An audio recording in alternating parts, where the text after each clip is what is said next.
Hi guys, I'm Edmund. I'm with the Orpington congregation at Hope, and really happy to be sharing with you today some thoughts about James chapter 3. Um, yeah, I love the book of James.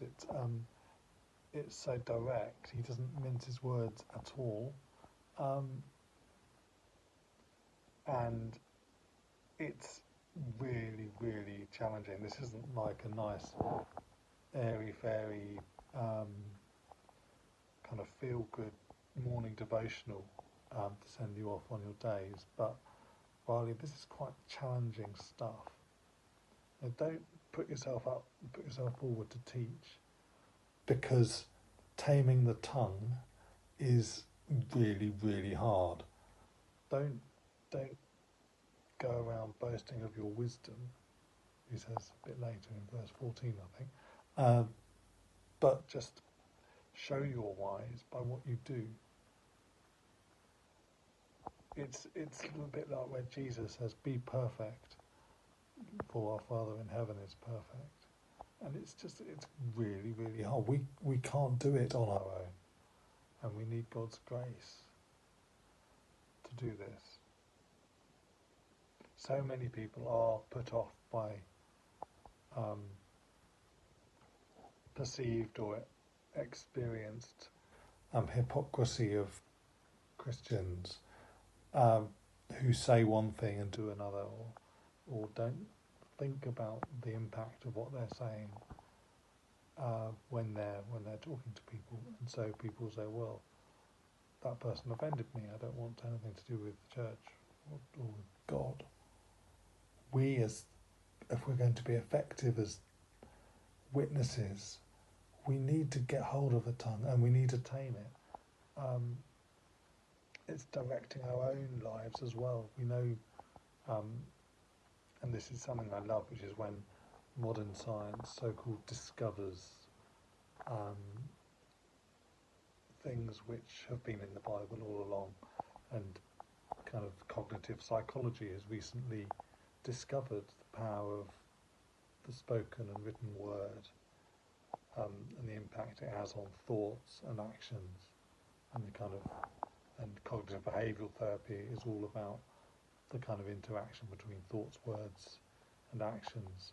And it's kind of exactly where this passage is coming from, really, James is coming from, in that he talks a lot about faith without actions is worthless. And then later on he talks about your heart, where your heart is. What's the point of saying nice things if that's not where your heart is? And here he's talking about the importance of words, and how the tongue is like a small thing but has a massive impact, like a rudder of a ship. So I pray that we will be careful what we say today and every day,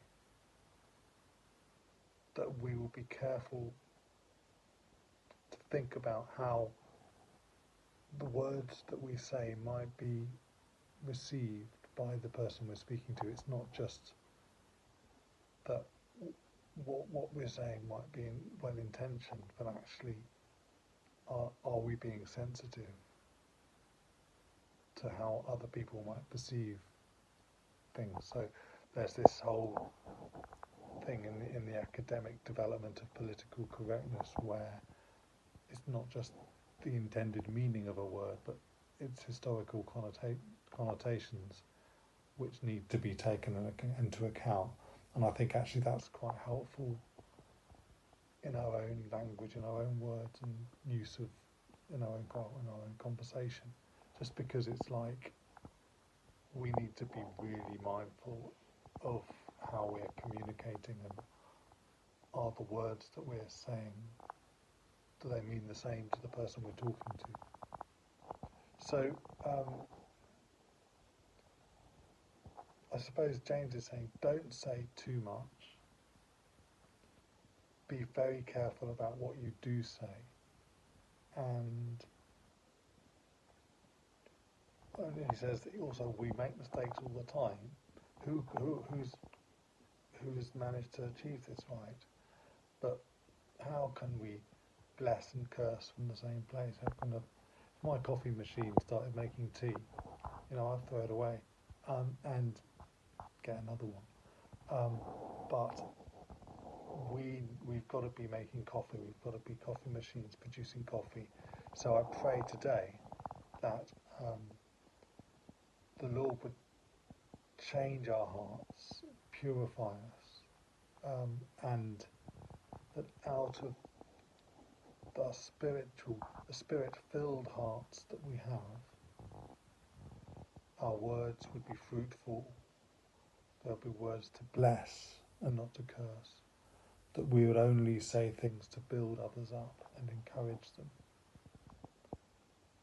And that if we've got nothing that is encouraging and a blessing and comes from the right attitude of gratefulness and gratitude, that maybe we just keep quiet.